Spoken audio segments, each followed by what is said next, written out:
Go find another table. This one's for family, not adopted girls." The words cut through the elegant restaurant like a knife. I froze, my face burning with humiliation as other diners turned to stare. "Victoria, that's enough," I said quietly. My mother laughed. "Oh, don't be so sensitive. We're just teasing." 2 hours later, the waiter placed a leather folder in front of me. I opened it and nearly collapsed. $3,270. "Oh, didn't we mention you're paying tonight?" Victoria smirked. "Consider it your contribution to the family since you're always taking and never giving. What happened next would change all our lives forever." Hello, beautiful people, and welcome back to another true story on the channel. To all my subscribers, thank you for being here. You're the reason I keep sharing these stories of triumph over adversity. Before we begin today, I want to say a quick prayer for you. May your path be clear of obstacles. May you find strength when you need it most. And may you always recognize your own worth even when others fail to see it. May abundance flow into your life, and may you find peace in your heart today and always. Now, let's get into this incredible story of revenge and justice. Growing up in the Hayes family mansion, I learned early that there was a clear hierarchy, and I was at the bottom. While my adoptive parents, Patricia and Gregory, smiled for photos and told everyone about their charitable act of saving me behind closed doors, the reality was starkly different. Victoria, my adoptive sister, was 5 years older and never let me forget that I wasn't a real Hayes. She got the best bedroom in the house, with a view of the garden and an ensuite bathroom. I got the smallest room at the end of the hall, next to the linen closet. When guests came over, my parents proudly showed off Victoria's room, but always seemed to skip mine. "Rachel's room is nothing special," Patricia would say with a dismissive wave if anyone asked. "Just a basic bedroom. Nothing worth seeing." Even simple things like clothes revealed the disparity. Victoria received designer outfits for every season, while I wore her hand-me-downs until they were threadbare.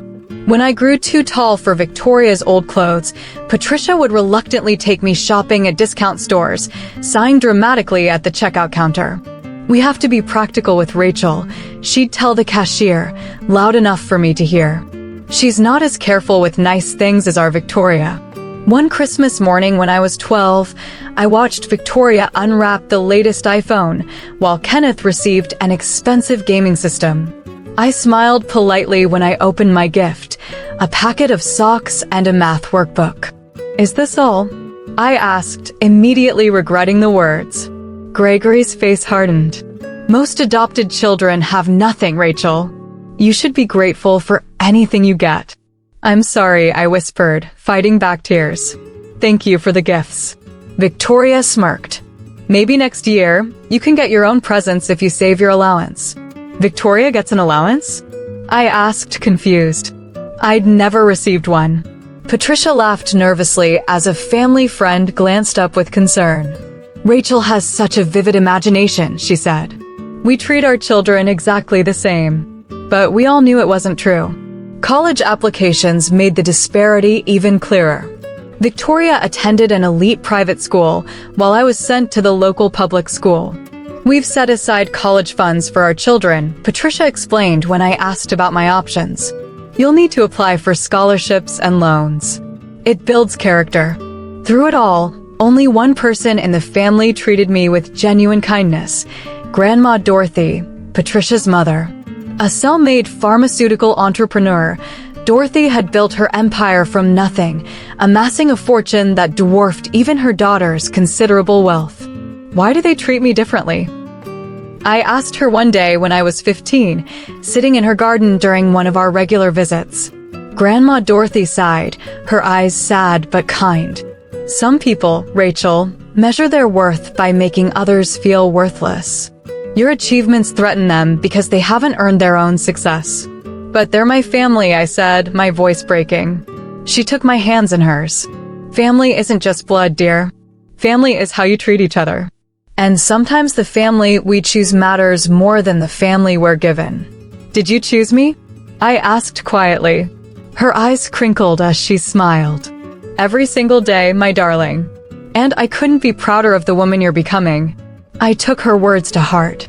While my adoptive family belittled my dreams, I channeled my hurt into determination. I built my design skills through online tutorials, took extra classes when I could afford them, and slowly built a portfolio.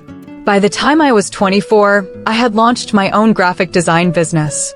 3 years later, my business was beginning to thrive. I had secured several regular clients and had just landed a major contract worth $50,000, the biggest achievement of my career so far. That's wonderful news, Rachel. Grandma Dorothy exclaimed when I called her with the news. Thanks, Grandma. I'm still in shock, honestly. Will you tell your parents? She asked carefully. I hesitated. I'll try. They never seem interested in my work. Well, I'm interested, she said firmly. In fact, I think we should celebrate. There's a family dinner for Victoria's new business venture this Friday at Belmont's. I'd love it if you came. I don't know, Grandma. Those dinners never end well for me. Please. Her voice was soft but insistent. It would mean a lot to me to have you there. Unable to refuse her, I agreed. I had no idea that this dinner would change everything. Belmont's was Seattle's most prestigious restaurant, where reservations were booked months in advance, and even the water was imported from some exclusive European spring. I'd spent hours getting ready, selecting my most professional outfit, a sleek black dress I'd purchased with my first major client payment, and a pair of simple pearl earrings Grandma Dorothy had given me for my 21st birthday. I arrived exactly on time, smoothing my dress nervously before entering the restaurant. The maitre d' led me to the family table where everyone was already seated, Patricia and Gregory at one end, Victoria and her husband on one side, Kenneth on the other, and Grandma Dorothy at the far end, watching everyone with an unreadable expression. As I approached, Victoria looked up, her perfectly lined lips curving into what might have appeared to strangers as a smile, but what I recognized as a smirk. Go find another table, she announced loudly enough for nearby diners to hear. This one's for family, not adopted girls. Laughter erupted around the table. Patricia's tinkling social laugh, Gregory's deep chuckle, Kenneth's snort, and Victoria's husband's obedient guffaw, a chorus of cruelty that silenced the surrounding conversations as other diners turned to stare. I stood frozen, clutching my small handbag, my face burning with humiliation as the chandelier light suddenly felt too bright, too exposing. Victoria, that's enough, I said quietly, struggling to maintain my dignity. Oh, don't be so sensitive, Patricia waved her hand dismissively, diamond bracelet catching the light. We're just teasing. You know how Victoria is. I did know how Victoria was. I knew exactly how all of them were. But something in me had shifted. Perhaps it was the success I'd begun to taste in my professional life, or perhaps it was simply that I'd reached my limit after 2 decades of emotional abuse. Sit down, Rachel, Gregory ordered, his tone leaving no room for argument. You're making a scene. I sat, swallowing the protest rising in my throat. I was seated at the edge of the table, half my chair jutting into the walkway where servers had to navigate around me. The symbolism wasn't lost on me. Even here, I was an inconvenience, an afterthought. The evening proceeded as these family dinners always did. Victoria dominated the conversation with details of her investment, a property development that my parents had helped finance to the tune of several $100,000. The projected return is incredible, Victoria gushed.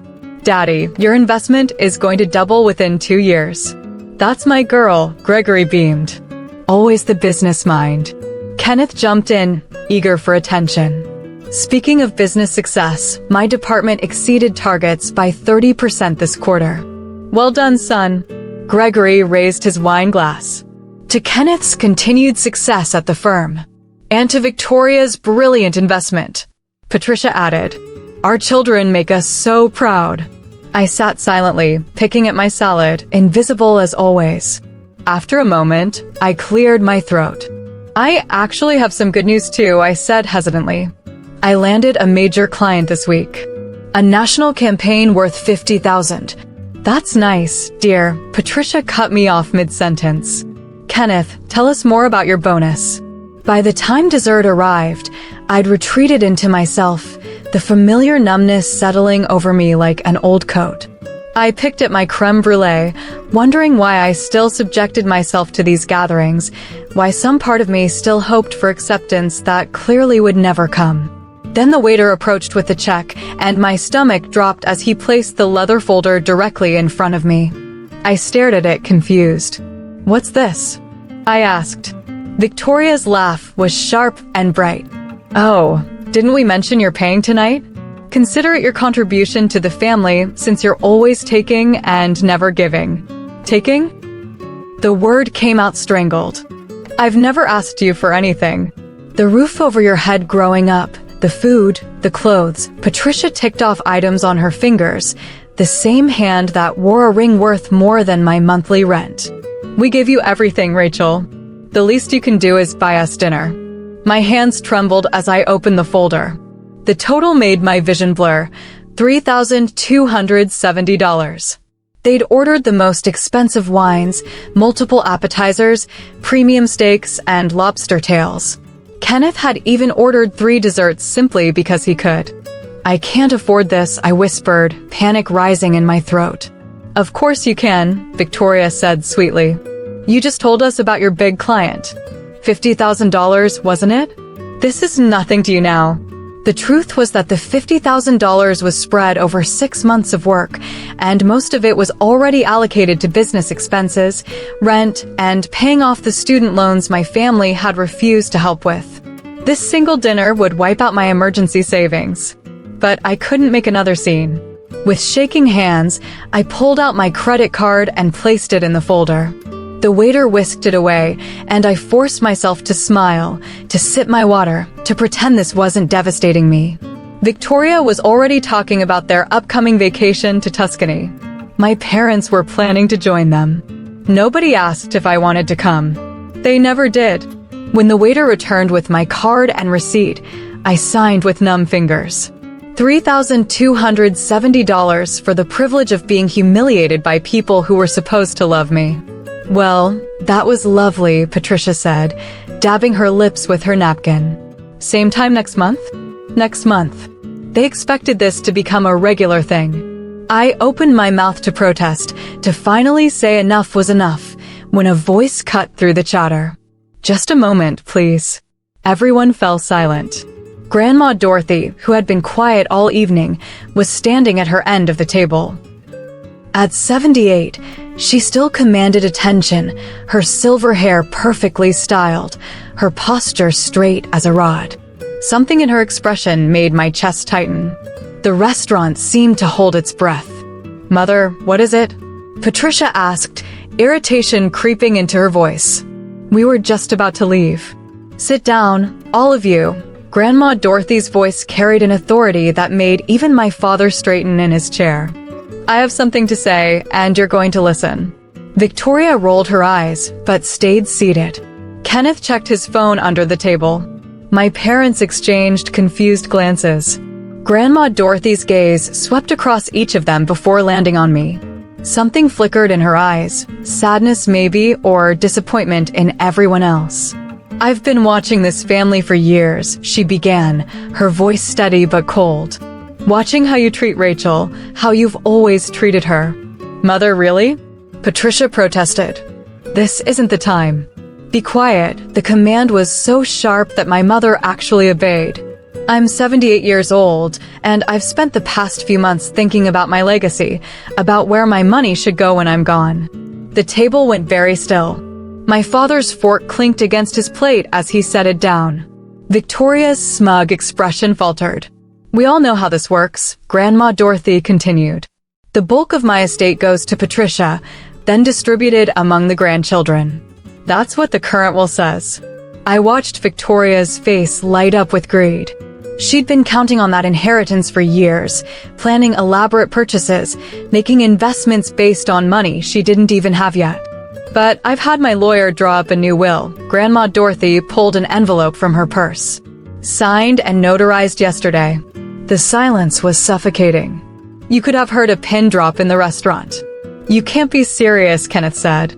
You're changing your will? Because of what? A stupid joke. A joke?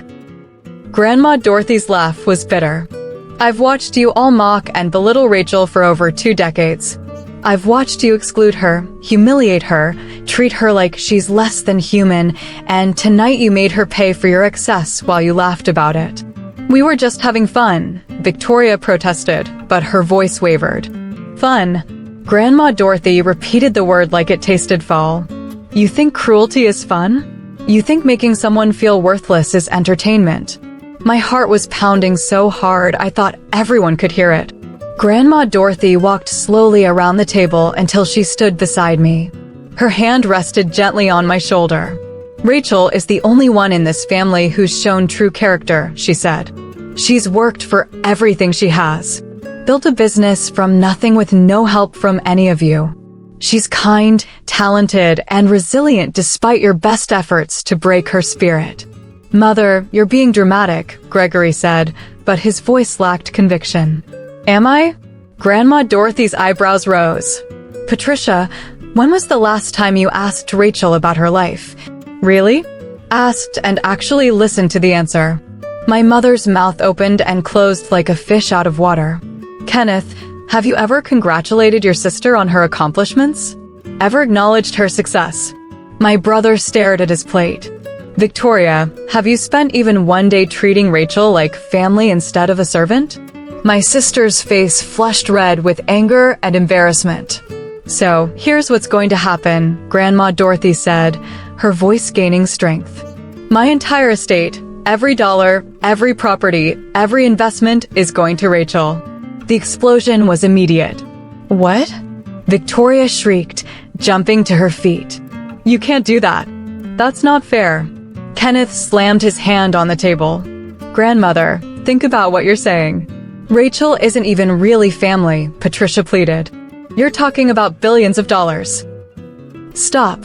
Grandma Dorothy's command silenced them again. Rachel is more family than any of you have ever been. She's earned this not through blood, but through character. Through being a better person than all of you combined. I sat frozen, unable to process what was happening. Billions of dollars. Grandma Dorothy's entire fortune. It was impossible, unreal, too enormous to comprehend. You're being manipulated, Gregory said desperately. Rachel must have done something. Rachel has done nothing but survive your abuse. Grandma Dorothy cut him off, and that ends tonight. She pulled out her phone and made a call. Thomas, it's Dorothy. Yes. File the new will immediately. Make sure it's ironclad and prepare the trust documents for Rachel. My family's faces ranged from shock to fury to disbelief. Victoria looked like she might actually faint. Kenneth's face had gone purple. My parents seemed to age a decade in seconds. This isn't over, Victoria hissed at me. We'll contest it. We'll fight you in court. Try it, Grandma Dorothy said calmly. I've made sure everything is completely legal, and I'm of sound mind, as a medical evaluation from this morning confirms. Victoria lunged across the table, her face contorted with rage. Kenneth grabbed her arm, but his own anger was barely contained. My parents sat in stunned silence, their carefully constructed world crumbling around them. You manipulative little, Victoria snarled at me. You planned this. You've been playing the victim this whole time. Enough. Grandma Dorothy stepped between us. Rachel has done nothing wrong. She didn't even know about this until now. It was true. I was still reeling, my mind unable to grasp what had just happened. Why are you doing this? Patricia's voice cracked, tears streaming down her face. I'm your daughter, your blood. And you should be ashamed of how you've acted, Grandma Dorothy replied, her voice softer but still firm. I gave you every advantage in life, Patricia. Education, opportunities, love, and you took all of that and learned nothing about compassion or kindness. The morning after the restaurant confrontation, I woke in one of Grandma Dorothy's guest rooms to find my phone exploding with notifications. 43 missed calls from Victoria, 27 from Patricia, 16 from Kenneth, and dozens of text messages ranging from pleading to threatening. You're being selfish. Think about the family. Patricia, I'll destroy you in court. You won't see a penny. Victoria, we need to talk. This can still be fixed. Gregory, grandmother's clearly not thinking straight. Help us get her evaluated. Kenneth. I silenced my phone and made my way to Grandma Dorothy's study where Walter, her attorney, was waiting with a leather portfolio and a grave expression. Rachel, Grandma Dorothy said as I entered, there's something you need to know about your adoption. Walter opened his portfolio and began explaining a shocking truth. When my birth parents died in the car accident that left me orphaned at 5 years old, they'd left behind a trust fund of $750,000 specifically for my care. Patricia and Gregory received this money when they adopted you, Walter explained, showing me bank statements and transfer records. It was meant to cover your education, healthcare, clothing, everything a growing child would need. My hands trembled as I flipped through the papers. They spent it all, I whispered, seeing the account statements. Vacations, cars, Victoria's private school tuition, Kenneth's college fund. They spent my money on everyone but me. Yes, Grandma Dorothy said quietly. I only discovered this myself 2 years ago. I've been investigating since then, gathering evidence. The betrayal cut deeper than anything. It wasn't just cruelty or favoritism. They'd profited from my loss, taken money meant for my care, and used it to spoil their biological children while treating me like a burden. Walter has already filed a civil suit against Patricia and Gregory for misappropriation of trust funds, Grandma Dorothy explained. With interest over 22 years, they owe you approximately $2.3 million. Just then, my phone rang. Gregory calling. Grandma Dorothy nodded. Answer it. Put it on speaker. Rachel. Gregory's voice was desperate. Rachel, please, we need to talk. Your grandmother isn't thinking clearly. She seems perfectly clear to me, I replied, my voice steadier than I felt. This is insane. You can't possibly think you deserve her entire fortune. You've been with us for 22 years, and suddenly you turn on us the moment money is involved. The moment money is involved, I repeated. You mean like the $750,000 you took for adopting me? The money you spent on everyone except me? Silence, then. I don't know what lies she's been telling you. Bank records don't lie, Dad. Walter has all the documentation. You stole from me. You both did. Patricia's voice came through the phone, shrill with panic. That money was for raising you, for housing you, feeding you. You gave me hand-me-downs and made me pay my own way through college, I interrupted. Meanwhile, Victoria got designer clothes and a full ride to a private university. Kenneth got a new car at 16. I got nothing. We'll fight this, Patricia threatened. We'll take you to court. Please do, Grandma Dorothy cut in. I'd love to see you explain the financial records to a judge. 3 days later, the story hit the media. Billionaire disinherits family for adopted granddaughter, screamed the headlines. My phone wouldn't stop ringing with reporters wanting statements. The public reaction was divided. Some praised Grandma Dorothy for rewarding character over blood. Others called me a manipulative gold digger who'd seduced an elderly woman for her fortune. She must have been sleeping with the old woman's lawyer. Gold digger alert. This girl knew exactly what she was doing. Good for Dorothy. Family isn't blood. It's how you treat people. Victoria's behavior became increasingly erratic. She showed up at my old apartment building, screaming at tenants. She posted long, rambling rants on social media, claiming I'd used witchcraft to manipulate Grandma Dorothy, that I was part of a conspiracy. Then came the press conference. Grandma Dorothy, looking frail but determined, sat beside me at a long table as cameras flashed. She methodically laid out the evidence, the documentation of abuse, the stolen trust fund money, years of emotional and financial manipulation. Some have suggested Rachel manipulated me, Grandma Dorothy said, her gaze sweeping the room. The truth is the opposite. My biological family manipulated her. They took a grieving 5-year-old child and used her as a punching bag for their own inadequacies. When it was my turn to speak, I simply told the truth about growing up as an unwanted child in a family that resented my existence. I explained that I hadn't known about the inheritance until that night at the restaurant. As we were wrapping up, Victoria burst through the doors, her makeup smeared, her designer dress wrinkled. This is all lies. She's brainwashed you all. The cameras swiveled to her, capturing every second of her meltdown. I'm the real victim here. That adopted brat has stolen my inheritance. Ms. Victoria, a reporter called out.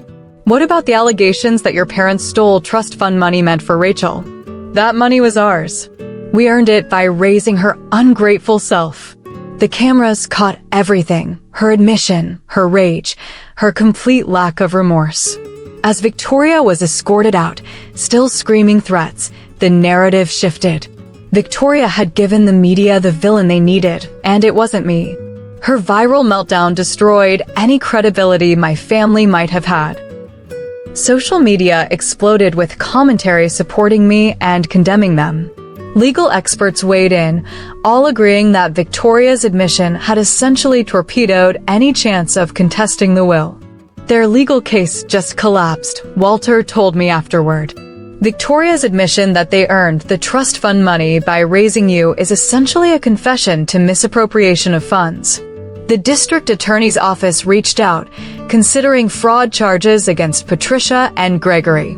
My peaceful life had turned into a media storm, but through it all, Grandma Dorothy remained my anchor, guiding me with wisdom and strength even as her health rapidly declined. The court hearing arrived on a gray Seattle morning. The courthouse was surrounded by media, protesters holding signs both for and against me, curiosity seekers hoping for a glimpse of the drama. Grandma Dorothy looked frail in her wheelchair. We'd finally convinced her to use one, but her spine was still straight. I held her hand as we entered the courtroom. My family was already there. Patricia, Gregory, Kenneth, and Victoria sat at the defendant's table with their team of lawyers. Patricia had maintained the soft, sympathetic appearance from a recent interview where she'd portrayed herself as a loving mother wronged by an ungrateful adopted daughter. Gregory looked tired and defeated. Kenneth wouldn't meet my eyes. But Victoria stared at me with pure hatred. Judge Morrison, a stern woman in her 60s, entered and everyone rose. This is a hearing regarding the will of Dorothy Hayes and the contest filed by Patricia Hayes and family, Judge Morrison began. I've reviewed the documentation submitted by both parties. Counsel, your opening statements. The family's lawyer went first, arguing that Grandma Dorothy had been unduly influenced, that her illness had impaired her judgment, that the will should be set aside in favor of the previous version. Then Walter stood. He didn't argue or plead. He simply presented facts. Bank records showing the stolen trust fund money. Medical evaluations from 3 separate doctors confirming Grandma Dorothy's sound mind. Documentation of the abuse I'd suffered. Photos, recordings, witness statements. And finally, Victoria's viral video confession. Your Honor, Walter concluded, this is not a case of undue influence. This is a case of a woman choosing to leave her estate to someone who deserves it and a family angry that their victim has finally escaped their control. Patricia's lawyer tried to counter, but Judge Morrison cut him off. I've seen enough, she said. The evidence is overwhelming. Miss Dorothy Hayes was clearly of sound mind when she executed her new will. The documentation of abuse is extensive and credible, and the admission by Victoria Hayes that the family earned money meant for Rachel's care essentially confirms the allegations of financial exploitation. My heart began to race. Furthermore, Judge Morrison continued, the behavior exhibited by the contesting parties during these proceedings, including threats, harassment, and public defamation, only reinforces that Miss Dorothy's decision was correct. A family that truly loved Rachel would never have treated her this way before or after the will change. Victoria stood up, unable to contain herself. Sit down, Judge Morrison commanded, or I'll hold you in contempt. Victoria sat, but her fury was palpable. I'm ruling in favor of the will as executed, Judge Morrison declared. The contest is dismissed with prejudice. Furthermore, I'm ordering Patricia and Gregory Hayes to pay restitution for the misappropriated trust funds, $750,000 plus interest over 22 years, totaling approximately $2.3 million. They have 90 days to pay in full. The courtroom erupted. Patricia collapsed in her chair, sobbing. Gregory looked like he'd aged 10 years in 10 seconds. Kenneth put his head in his hands. Victoria started screaming until bailiffs escorted her out. I sat frozen, unable to process that it was over. We'd won, completely, decisively, irrevocably. Grandma Dorothy squeezed my hand. "It's done, sweetheart. You're free." As we left the courthouse, reporters shouted questions. How did I feel? What would I do with the money? Did I have a message for my family? But I didn't answer. I just helped Grandma Dorothy into the car and let Thomas drive us away. Back at the estate, Grandma Dorothy was exhausted but satisfied. "I can rest now," she said, and the words hit me like a physical blow. "Please don't talk like that," I whispered, tears filling my eyes. "Oh, Rachel." She cupped my face with her thin hands. "I'm not afraid. I got to see justice done. I got to know my fortune will be used for good. That's more than most people get." That evening, as we sat watching the sunset over Lake Washington, Grandma Dorothy shared her vision for her legacy. "I want you to establish a foundation," she said, "for children like you, adopted kids who are being mistreated or exploited. Give them the support and protection I should have given you from the beginning." "I will," I promised. "I'll make you proud." "You already have." Her smile was peaceful. "You survived them, Rachel. You stayed kind when they were cruel. You worked hard when they tried to break you. You're everything I hoped you'd be." In that moment, with the fading light glinting off the water and Grandma Dorothy's hand in mine, I realized that what I'd gained wasn't just money or justice. It was the knowledge that I had been worthy of love all along. That someone had seen me for who I truly was. And that, more than any inheritance, was the gift I would cherish forever. Over the next 3 weeks, I watched Grandma Dorothy fade. She slipped in and out of consciousness, sometimes lucid, sometimes lost in memories. I stayed by her side, holding her hand, telling her about my plans for the foundation.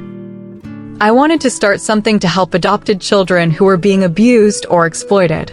"That's perfect," she murmured during one of her clearer moments. "Help others like you break the cycle."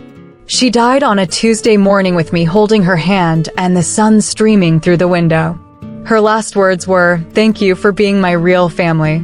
I stayed with her for a long time after, crying for the woman who'd saved me, who'd loved me, who'd given me a future, the only grandmother I'd ever really had.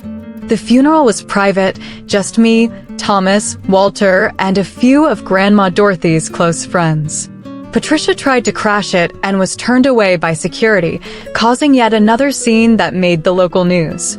In the weeks that followed, the full transfer of assets was completed. I was now the sole heir to an $8 billion fortune. The number was still incomprehensible, but I was determined to honor Grandma Dorothy's legacy. "What will you do first?" Thomas asked me one morning as we had breakfast overlooking Lake Washington. He had stayed on, loyal to Grandma Dorothy's memory and now to me. "Exactly what I promised her," I replied. "Start the foundation." The Dorothy Hayes Foundation for Adopted Children was established within a month of her death. We rented office space in downtown Seattle and hired a small, dedicated team of social workers, counselors, and legal experts. Our mission was clear: identify adopted children in abusive or exploitative situations and provide immediate intervention and long-term support. "We need to focus on financial abuse too," I told Walter during one of our planning meetings. "So many adoptive parents don't understand that the money they receive is for the child, not for them. Or they understand perfectly and do it anyway," Walter said grimly. "Exactly. We need to create oversight systems, education programs, and legal resources." The foundation grew rapidly, expanding to 3 cities within its first year. We partnered with social service agencies, family courts, and adoption organizations. We created a hotline for adopted children to call if they were being mistreated. We funded scholarships for college, vocational training, and therapy. Meanwhile, my family's downfall continued. Unable to pay the $2.3 million in restitution, Patricia and Gregory were forced to sell their house, their cars, everything of value. They moved into a small apartment in a rough neighborhood, ironic considering they'd always looked down on people they deemed beneath them. Gregory faced fraud charges for the trust fund theft and was sentenced to 3 years in prison. Patricia received 2 years. Their reputation in Seattle society was destroyed. Former friends distanced themselves, country club memberships were revoked, board positions lost. Kenneth, who'd benefited from the stolen money through his education, was required to pay back his portion, approximately $400,000. His marriage collapsed under the financial strain, and he was forced to take a job far below his previous position, working 2 shifts to make the payments. Victoria's fate was perhaps the most dramatic. Her viral meltdown had become a cautionary tale. Her husband divorced her, taking their house and most of their assets in the settlement. She'd invested heavily in a restaurant venture that failed spectacularly, leaving her deep in debt. The private investigator she'd hired to dig up dirt on me was now suing her for unpaid fees. 6 months after Grandma Dorothy's death, I received an email from Victoria. "Rachel, I know we had our differences, but we're still sisters. Family forgives family. I'm struggling right now, and I know you're doing well. Maybe we could meet for coffee, talk about the past, and build a future together." I stared at the screen, almost laughing at the audacity. After everything she'd done, all the cruelty, all the public attacks, she now wanted to build a future together, which I knew meant she wanted access to my money. I deleted the email without responding. 1 year after inheriting Grandma Dorothy's fortune, I was featured in a business magazine, not as the adopted girl who inherited billions, but as a CEO running multiple successful companies and a growing foundation that had helped over 500 children. The article focused on my work, my vision, my accomplishments. There was only a small mention of the family drama that had thrust me into the spotlight. The reporter asked if I felt satisfaction in my former family's downfall. "Justice and revenge aren't the same thing," I replied carefully. What happened to them was justice, the natural consequence of their actions over many years. But my focus isn't on their downfall. It's on building something meaningful from what Grandma Dorothy entrusted to me. And the companies? The pharmaceutical empire? How are you handling that transition? I smiled. Learning every day. I have excellent mentors and advisors. But most importantly, I understand what these companies meant to my grandmother, not just profit centers, but vehicles for innovation and positive change. That's the legacy I'm focused on continuing. As the foundation grew, so did my confidence. I expanded Grandma Dorothy's pharmaceutical research, prioritizing treatments for rare childhood diseases. I established scholarship programs at universities across the country specifically for adopted students. I bought and renovated apartment buildings to provide transitional housing for young adults aging out of the foster care system. 2 years after Grandma Dorothy's death, I received a letter from prison. It was from Patricia. "Rachel," it began, "I write this with a humble heart. My time here has given me perspective on the harm I caused you. There is no excuse for how we treated you. I am deeply sorry and ask for your forgiveness." The letter continued with expressions of regret and claims of personal growth. It ended with a request to visit her in prison. I folded the letter and placed it in my desk drawer. Perhaps one day I would respond. Perhaps not. The wounds were still too fresh, the betrayal too deep. Forgiveness might come eventually, but it couldn't be rushed or demanded. That evening, I stood on the balcony of what was now my home, looking out over Seattle. The city lights sparkled below, and in the distance, I could see the illuminated sign of the Dorothy Hayes Foundation headquarters. "We're making a difference," I said softly, as if Grandma Dorothy could hear me. "Just like you wanted." In my hand, I held a letter that had arrived that morning, a thank you note from a 12-year-old girl named Mia who had been rescued from an abusive adoptive home through the Foundation's intervention. She was now living with a loving family, attending therapy, and planning to go to college someday. "You saved my life," she'd written. "Thank you for seeing me when no one else did." It was in moments like these that I understood the true value of what Grandma Dorothy had given me, not the billions of dollars, but the power to break the cycle of pain for others. To ensure that children like Mia, like me, weren't alone in their suffering. That was the real inheritance. That was the true revenge against cruelty, creating kindness in its place. 5 years after that fateful dinner at Belmont's, I stood at the podium of a grand hall, addressing the attendees of the Dorothy Hayes Foundation's annual gala. The foundation had grown beyond anything I could have imagined, with offices in 12 cities across the country and partnerships with international adoption agencies. When my grandmother changed her will that night, I told the crowd, she wasn't just transferring wealth. She was entrusting me with a vision, a world where no adopted child feels unwanted, where every child receives the love and support they deserve. In the audience sat hundreds of supporters, donors, and most importantly, children and families who had been helped by our work. Among them was Mia, now 17 and thriving, planning to study psychology in college so she could help other trauma survivors. Tonight, I'm proud to announce the launch of our newest initiative, the Dorothy Hayes Legal Advocacy Program, which will provide free legal representation to adopted children facing abuse and work to reform adoption laws to prevent financial exploitation. The applause was thunderous. As I looked out at the sea of faces, I thought about how much had changed since that night when Victoria had told me to find another table because this one was for family. I had found another table, a much bigger one, and filled it with people who understood that family wasn't about blood or legal documents, but about love, respect, and genuine care. My biological family story had continued along its path of decline. Gregory had been released from prison after serving his full sentence, emerging as an old man, his health broken by the experience. Patricia, also released, had moved to a small town in Idaho, living in relative obscurity. Kenneth had managed to rebuild some semblance of a life, working a modest job and staying out of the spotlight. Victoria, however, had never recovered. Her attempts to launch a tell-all book about me had failed when publishers realized her story was full of provable lies. She'd tried to reinvent herself as a social media personality, but the internet never forgot her viral meltdown. Last I heard, she was working as a sales clerk in a department store, her dreams of wealth and status permanently shattered. I had not spoken to any of them in years. There had been attempts at reconciliation, especially from Patricia, whose prison letters had continued for a time. But some bridges, once burned, cannot be rebuilt, not when the foundation was rotten from the start.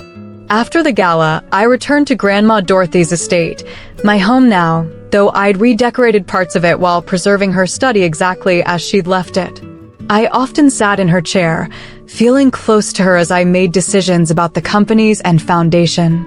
That night, I opened the bottom drawer of her desk, where I kept the most precious reminders of our relationship, the pearl earrings she'd given me for my 21st birthday, the letters she'd written me when I was in college, and photographs of us together over the years.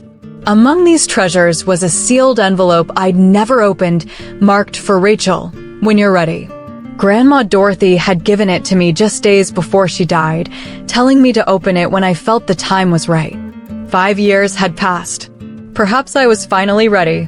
I broke the seal and unfolded a single page written in her elegant handwriting. My dearest Rachel, if you're reading this, I've been gone for some time, and you've taken up the mantle I passed to you. I hope you've found joy in the journey, despite the pain that preceded it. There's something I want you to understand about why I made you my heir. Yes, you deserved justice after years of mistreatment. Yes, you had the character and intelligence to handle the responsibility. But there was something more. I saw in you what I once saw in myself, a fighter who refused to let cruelty make her cruel, who maintained compassion despite receiving none, who built rather than destroyed. The greatest revenge against those who hurt us isn't to hurt them in return. It's to live well, to thrive, to create beauty from the ashes they left behind. It's to break the cycle rather than perpetuate it. I believe you understand this, which is why you were always the right choice. Remember, true wealth isn't measured in dollars, but in lives touched, in kindness shared, in the legacy of love you leave behind. By that measure, you are the richest person I knew long before you inherited a penny from me. With all my love and pride, Dorothy. Tears streamed down my face as I carefully refolded the letter. She had always known, that the money itself wasn't the gift. It was the platform, the opportunity to create change, to help others, to build something meaningful from the ruins of a painful past. In the years since that dinner at Belmont's, I had moved from victim to survivor to creator. The $3,270 bill that my family had forced me to pay had been transformed into millions of dollars in support for vulnerable children. The cruelty they had shown me had been alchemized into compassion for others facing similar treatment. That was the true power of what Grandma Dorothy had given me, not revenge, but redemption.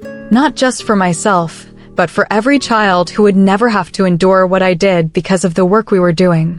As I placed the letter back among my treasures, I felt a sense of peace wash over me. The wounds of the past would always be part of my story, but they no longer define me. What defined me now were the choices I'd made since that night, to heal, to help, to build, to love. That was the ultimate victory. That was the most perfect revenge, living well and helping others do the same. In the quiet of Grandma Dorothy's study, my study now, I raised an invisible glass in a silent toast. "Thank you, Grandma," I whispered, "for showing me that family isn't who raised you. It's who loves you. And for teaching me that the best response to cruelty isn't more cruelty. It's creating kindness in a world that desperately needs it." Outside my window, Seattle glittered under the night sky, and somewhere in that city, children were sleeping safely tonight because of what we had built together. Children who, like me, had once felt unwanted but now knew they mattered. Children who would grow up to break cycles rather than repeat them. That was Grandma Dorothy's true legacy. And now it was mine too. If you've enjoyed this story of justice and transformation, please hit the like button and subscribe to our channel for more powerful stories of resilience and redemption. Your support helps us continue sharing these important narratives. Leave a comment below about a time when you turned pain into purpose. I read every comment and would love to hear your stories too. Until next time, remember that your worth isn't determined by how others treat you, but by the kindness you choose to create in the world.